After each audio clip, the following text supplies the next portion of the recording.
العلم هو النور الهادي والمفتاح لكل الخير من يرد الله به خيرا. بسم الله الرحمن الرحيم نحمده ونصلي على رسوله الكريم أما بعد. قال المصنف رحمه الله: واللفظية أن يكون المضاف صفة مضافة إلى معمولها مثل ضارب زيد وحسن الوجه ولا تفيد إلا تخفيفا في اللفظ، ومن ثم جاز مررت برجل حسن الوجه وامتنع مررت بزيد حسن الوجه، وجاز الضارب زيد والضارب زيد وامتنع الضارب زيد خلافا للفراء، وضعف الواهب المئة الهجان وعبدها، وإنما جاز الضارب الرجل حملا على المختار في الحسن الوجه، والضاربك وشبهه في من قال إنه مضاف حملا على ضاربك. اور اضافت لفظیہ یہ ہے کہ مضاف ایسی صفت کا صیغہ ہو جو اپنے معمول کی طرف مضاف ہو، جیسے ضارب زید اور حسن الوجہ. ولا تفید الا تخفیفا فی اللفظ، اور اضافت لفظی صرف تلفظ میں تخفیف کا فائدہ دیتی ہے. ومن ثم، اور اسی وجہ سے مررت برجل حسن الوجہ والی ترکیب جائز ہے، اور مررت بزید حسن والی ترکیب ناجائز ہے. اور الضارب زید یہ دونوں ترکیبیں جائز ہے، اور الضارب زید والی ترکیب ناجائز ہے. برخلاف فرا نحوی کے، وہ الضارب زید کو جائز کہتے ہیں. الواہب المئۃ الہجان وعبدہا سے استدلال کرتے ہیں.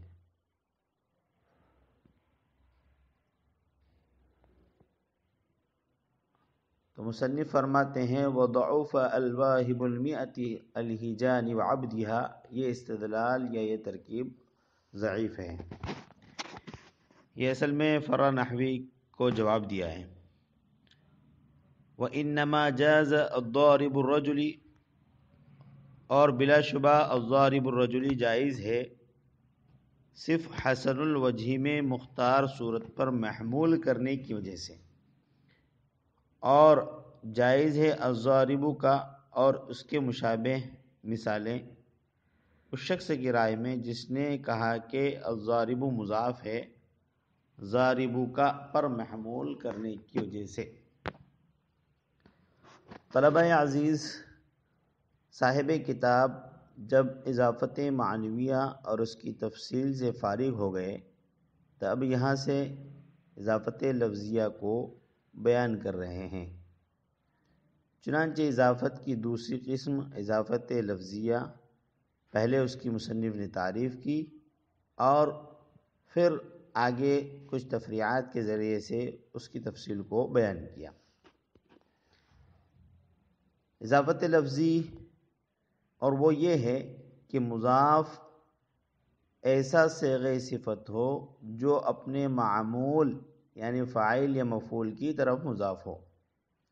جیسے ضارب زید، زید کو مارنے والا، اس میں مضاف صیغہ صفت میں سے اس میں فاعل ہے اور اس کی اضافت اپنے معمول یعنی مفعول بھی کی طرف ہو رہی ہے. زید کو مارنے والا، تو زید مفعول بھی بن رہا ہے، تو اپنے معمول تو صیغہ صفت کی اضافت اپنے معمول کی طرف ہے، یہ اضافت لفظیہ. وحسن الوجہ، خوبصورت، اس میں مضاف صیغہ صفت میں سے صفت مشبہ ہے اور اس کی اضافت اپنے معمول یعنی فاعل کی طرف ہو رہی ہے. تو یہ ہے اضافت لفظیہ کہ مضاف صیغہ صفت ہو اور اپنے معمول ہی کی طرف مضاف ہو. اس سے پہلے ہم نے بتایا نا صیغہ صفت اسم فاعل، اسم مفعول، صفت مشبہ، اور معمول فاعل یا مفعول بھی۔ آگے مصنف نے فرمایا ہے وَلَا تُفِيدُ إِلَّا تَخْفِيفًا فِي اللَّفْظِ، یہاں سے مصنف اضافت لفظیہ کے فائدے کو ذکر کر رہے ہیں۔ فرماتے ہیں کہ اضافت لفظی صرف لفظ میں تخفیف کا فائدہ دیتی ہے، تعریف اور تخصیص کا فائدہ نہیں دیتی۔ جیسے ضارب زید، کہ اصل میں ضارب زیدن تھا، مگر اضافت کی وجہ سے ضارب سے تنوین ساقط ہو گئی اور ضارب زیدن ہو گیا۔ یہاں پر ایک بات یاد رکھیں کہ اضافت لفظیہ جو تخفیف کا فائدہ دیتی ہے، تو یہ تخفیف کی تین صورتیں۔ کبھی تخفیف صرف مضاف میں ہوتی ہے، جیسے کہ اس مثال میں ضارب زیدن، اور کبھی صرف مضاف الیہ میں تخفیف ہوتی ہے، ضمیر کو حذف کر کے، جیسے القائم الغلامی، کہ اصل میں تھا القائم غلامہ، تو غلام یعنی مضاف الیہ سے ضمیر کو حذف کر دیا اور القائم میں اس کو مستتر مان لیا، تو یہ مضاف الیہ سے تخفیف ہوئی۔ اور کبھی مضاف اور مضاف الیہ دونوں میں سے تخفیف ہوتی ہے، جیسے حسن الوجہ، کہ اصل میں ہے حسن وجہہ، اضافت سے حسن کی تنوین حذف کر دی، یعنی مضاف سے حسن کی تنوین حذف کر دی اور مضاف الیہ وجہہ کی ضمیر کو حذف کر دیا اور اس کے عوض میں الف لام بڑھا دیا۔ تو اس مثال میں مضاف اور مضاف الیہ دونوں میں تخفیف پائی۔ تو تخفیف کبھی مضاف سے ہوتی ہے، کبھی مضاف الیہ سے، اور کبھی دونوں سے ہوتی ہے۔ جیسا کہ ابھی ہم نے آپ کو بتایا کہ اضافت لفظیہ تخفیف کا فائدہ دیتی ہے، تو اس کا مفہوم مخالف یہ ہوگا کہ اضافت لفظیہ تعریف اور تخصیص کا فائدہ نہیں دیتی، اس لیے کہ مصنف نے حصر کے ساتھ بیان کیا وَلَا تُفِيدُ إِلَّا تَخْفِيفًا فِي اللَّفْظِ، اضافت لفظیہ فائدہ نہیں دیتی، صرف تخفیف کا فائدہ دیتی ہے، یعنی سوائے لفظ میں تخفیف کا فائدے کے کوئی فائدہ نہیں دیتی۔ پتہ چلا کہ اس کے مفہوم مخالف سے یہ سمجھ میں آیا کہ اضافت لفظیہ تعریف اور تخصیص کا فائدہ نہیں دیتی۔ تو اب یہ دو باتیں ہو گئی، ایک یہ کہ اضافت لفظیہ تخفیف کا فائدہ نہیں دیتی، اور دوسرے اس کے مفہوم مخالف والی بات کہ اضافت لفظیہ تخصیص اور تعریف کا فائدہ نہیں دیتی۔ آگے مصنف نے ان دونوں میں سے ہر ایک پر ایک ایک تفریع پیش کی ہے، بیان کی ہے۔ ومن ثم جاز سے دو تفریعات کو مصنف بیان کر رہے ہیں۔ تو ایک تفریع تو اس بات پر کہ اضافت لفظیہ تخفیف کا فائدہ دیتی ہے، اور ایک تفریع اس بات پر کہ اضافت لفظیہ تخصیص اور تعریف کا فائدہ نہیں دیتی۔ چنانچہ مررت برجل حسن الوجہ وامتنع مررت بزید حسن الوجہ، اس عبارت میں صاحب کتاب نے اس بات پر کہ اضافت لفظیہ تعریف کا فائدہ نہیں دیتی، اس پر ایک تفریع بیان کی ہے۔ وہ اس طرح کہ مررت برجل حسن الوجہ کی ترکیب یہ درست ہے، لیکن مررت بزید حسن الوجہ والی ترکیب یہ صحیح نہیں ہے۔ وجہ اس کی یہ ہے کہ مررت برجل حسن الوجہ میں رجل موصوف اور حسن الوجہ مضاف مضاف الیہ مل کر اس کی صفت ہے، اور موصوف صفت میں مطابقت ضروری ہوتی ہے، اور یہاں پر مطابقت پائی جا رہی ہے کیونکہ رجل نکرہ ہے اور حسن الوجہ یہ بھی نکرہ ہے، کیونکہ ابھی ہم نے آپ کو بتایا کہ اضافت لفظیہ تعریف کا فائدہ نہیں دیتی، معرفہ کا فائدہ نہیں دیتی، معرفہ نہیں بناتی، صرف تخفیف کا فائدہ دیتی، تو معرفہ کا فائدہ نہیں دیتی۔ اس پر تفریع کرتے ہوئے مصنف نے کہا کہ مررت برجل حسن الوجہ والی ترکیب جائز ہے، رجل موصوف اور حسن الوجہ اس کی صفت ہو جائے گی، اور دونوں نکرہ ہیں۔ جب تعریف کا فائدہ نہیں دیا تو حسن الوجہ اضافت کے باوجود یہ نکرہ ہیں، لہذا یہ ترکیب جائز ہو جائے گی۔ اور مررت بزید حسن الوجہ والی ترکیب صحیح نہیں ہوگی، کیونکہ زید موصوف ہے اور وہ معرفہ ہے. اور حسن الوجہی ابھی ہم پڑھ کر آئے ہیں کہ اضافت لفظیہ تعریف کا فائدہ نہیں دیتی، تو یہ معرفہ نہیں، یہ نکرہ ہے اور موصوف صفت میں مطابقت نہیں پائی جائے گی، اس لیے ترکیب صحیح نہیں. آگے مصنف نے وجاز الضارب زید والضارب زید وامتنع الضارب زید. یہاں سے پہلی بات یعنی اضافت لفظیہ صرف تخفیف کا فائدہ دی تھی، اس پر تفریع بیان کر رہے ہیں کہ الضارب زید اور الضارب زید یہ دونوں ترکیبیں صحیح ہیں، لیکن الضارب زید کی ترکیب صحیح نہیں ہے. پہلی دونوں ترکیبوں کے صحیح ہونے کی وجہ یہ ہے کہ ان دونوں میں اضافت کی وجہ سے تخفیف ہوئی ہے، یعنی نون تثنیہ اور نون جمع گر گیا ہے.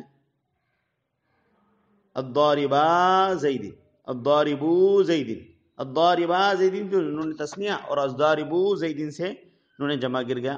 دلیل اس کی یہ ہے کہ اگر ہم ان دونوں کی اضافت ختم کر کے زید کو اس سے ہٹا دیں تو الف لام کے باوجود ان کا نون باقی رہتا ہے. الضاربانی الضاربون، اضافت اگر ہم نے ختم کر دی تو نون واپس آ جاتا ہے.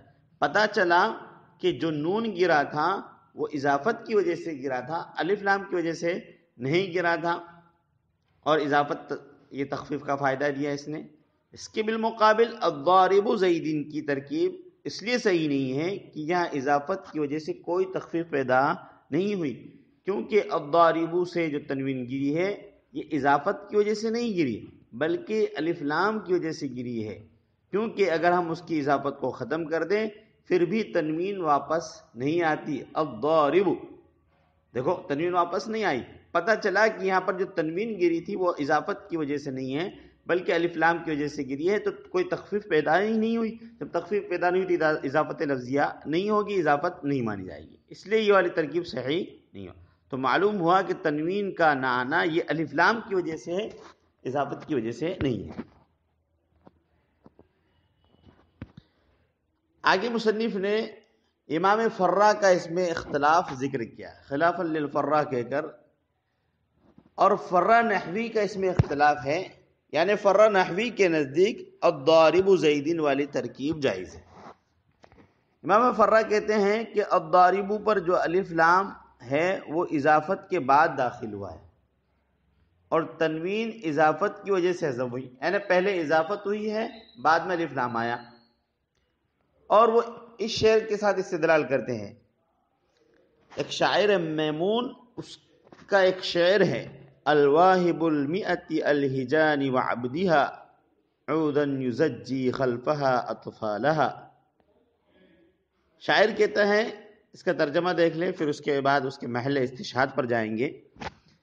شاعر یہ کہتا ہے کہ میرا ممدوح 100 سفید اونٹنیوں کو ماں ان کے غلام کے یعنی ان کے چرواہے کے بخشنے والا ہے. الواہب المئت الہجان وعبدہ، ہجان 100 سفید الہجان سفید اونٹنیاں، اور المئت 100 وعبدہ اس کے غلام یعنی اس کے چرواہے. الواہب عطا کرنے والا ہے، بخشنے والا ہے. عودا یزجی خلفها اطفالها، درا حالانکہ وہ اونٹنیاں تازہ بیاہی ہوئی ہے. زجا یزجی کے معنی ہوتے ہیں ہانکنا، اور خلفہا ان کے پیچھے، اطفالہا ان کے پیچھے. درا حالانکہ وہ اونٹنیاں عوزن تازہ بیاہی ہوئی ہے، ہانکتا ہے چرواہا ان کے پیچھے ان کے بچوں کو. اب یہاں پر فرا نحوی کہتے ہیں کہ وعبدہا مجرور ہے کیونکہ المئتو پر اس کا عطف ہے. الواہب المئتی الہجانی وعبدہا، عبدہا مجرور ہے، اس کا عطف مئتن پر ہے، اور مئتن یہ مجرور ہے الواہب کا مضاف الیہ ہونے کی وجہ سے، پس عامل الواہب ہوا، تو تقدیر عبارت یہ ہوگی الواہب عبدہا. تو یہ ایسا ہی ہو گیا جیسے الضارب زیدن جیسی ترکیب، کیونکہ جس طرح الضارب معرفہ کی اضافت زید معرفہ کی طرف کی گئی، اسی طرح الواہب معرفہ کی اضافت عبدہا معرفہ کی طرف کی گئی. اور جب الواہب عبدہا فصحا کے کلام میں موجود ہے تو معلوم ہوا کہ وہ جائز ہے، اور جب وہ جائز ہے تو الضارب زید بھی جائز ہونا چاہیے. یہ امام فرا کہتے ہیں. مصنف علیہ رحمہ فرماتے ہیں کہ یہ خود شعر ضعیف ہے، کیونکہ الضارب زید کی طرح اضافت کے غیر مفید ہونے میں یہ ضعیف ہے. الضارب زید کی طرح اضافت کے غیر مفید ہونے میں یہ شعر کیا ہے؟ ضعیف ہے. پس ضعیف سے استدلال کرنا بھی ضعیف ہے. یا پھر بعض حضرات نے اس طرح اس کا جواب دیا ہے کہ اس شعر سے استدلال کرنا ضعیف ہے اس لیے کہ اس میں اور بھی ترکیب کا احتمال ہے. مثلا عبدہا جسے آپ مجرور پڑھ رہے ہیں اس کو منصوب بھی پڑھا جا سکتا ہے عبدہا، اور واو بمعنی مع ہوگا اور عبدہا مفعول معہ ہوگا. اور جب دوسرا احتمال موجود ہے تو پھر اس صورت میں اس استدلال کرنا ضعیف ہے، کیونکہ قاعدہ مشہور ہے اذا جاء الاحتمال بطل الاستدلال. امام فرا نحوی دوسری دلیل پیش کرتے ہیں. ایک دلیل تو انہوں نے دی ہے میمون شاعر کی، جو انہوں نے کہا الواہب المیاتی وعبدها الواہب المیاتی الحجار وعبدها عودا یزجی خلفها اطفالا. دوسری دلیل امام فرا یہ کہتے ہیں کہ الضارب الرجلی اور الضاربو کا اور ان کی مانند جو ترکیبیں ہیں جیسے الضاربی، الضاربہو، الضاربہما، الضاربہم، کہتے ہیں کہ ان الضارب الرجلی اور الضاربو کا اور جیسی ترکیب بالاتفاق جائز ہے، حالانکہ اس میں بھی اضافت کی وجہ سے بظاہر کوئی تخفیف نہیں ہوئی، کیونکہ ان میں تخفیف الف لام کی وجہ سے ہوئی اور الضاربو میں بھی تخفیف الف لام کی وجہ سے ہوئی، اضافت کی وجہ سے کوئی تخفیف نہیں ہوئی. تو الضارب الرجل جس طرح جائز ہے، الضاربو کا جس طرح جائز ہے معرب باللام کی طرف مضاف ہونے کی وجہ سے، تو الضارب زید بھی جائز ہونا چاہیے. مصنف علی رحمہ اس کا جواب دیتے ہیں کہ قیاس کا تقاضا تو یہی ہے کہ یہ ترکیبیں بھی جو آپ بتا رہے ہیں الضارب الرجلی الضاربو کا جائز نہیں ہونا چاہیے، کیونکہ اضافت کی وجہ سے اس میں کوئی تخفیف نہیں ہوئی. لیکن مصنف کہتے ہیں کہ اس میں تعویل کر کے اس کو جائز قرار دیا ہے. اب تعویل کیا کی گئی اس کو سمجھیے. کہہ رہے ہیں کہ الضارب الرجلی کو الحسن الوجہی کے وجوہ میں سے مختار وجہ پر محمول کیا گیا ہے، اور مختار اور پسندیدہ وجہ حسن الوجہی کی الوجہ کو اضافت کی وجہ سے مجرور ماننا ہے. اب کہہ رہے ہیں کہ الضارب الرجلی کو الحسن الوجہی پر محمول کیوں کیا؟ اس لیے کہ دونوں میں دو چیزیں مشترک ہیں. ایک یہ کہ دونوں ترکیبوں میں مضاف صفت کا صیغہ ہے. دیکھو الضارب الرجلی میں ضارب اسم فاعل ہے اور الحسن الوجہی میں الحسن صیغہ صفت ہے، تو مضاف دونوں مثالوں میں صیغہ صفت ہے اور معرب باللام بھی ہے. دوسری یہ کہ مضاف الیہ دونوں میں اسم جنس ہے اور معرب باللام ہے. الرجل بھی اسم جنس ہے، معرب باللام ہے، اور الوجہ بھی اسم جنس ہے اور معرب باللام ہے. اور اس کی بالمقابل الضارب زید کی یہ صورت اس میں نہیں ہے، بلکہ اس میں مضاف الیہ علم کی شکل میں ہے، لہذا اس کو اس پر محمول کرنا صحیح نہیں ہوگا. اور رہا مسئلہ الضارب کا میں، تو جمہور نحات کے نزدیک یہاں اضافت ہے ہی نہیں، یعنی جمہور نحات اضافت کے قائل ہی نہیں، وہ اس کو اضافت نہیں مانتے، بلکہ وہ تو یہ کہتے ہیں کہ الف لام الضارب کا میں الف لام بمعنی الذی ہے اور ضاربن بمعنی ضربہ ہے اور کاف مفعولیت کی بنا پر محلاً منصوب ہے. تو جمہور علماء نحات تو اس کو اضافت مانتے ہی نہیں،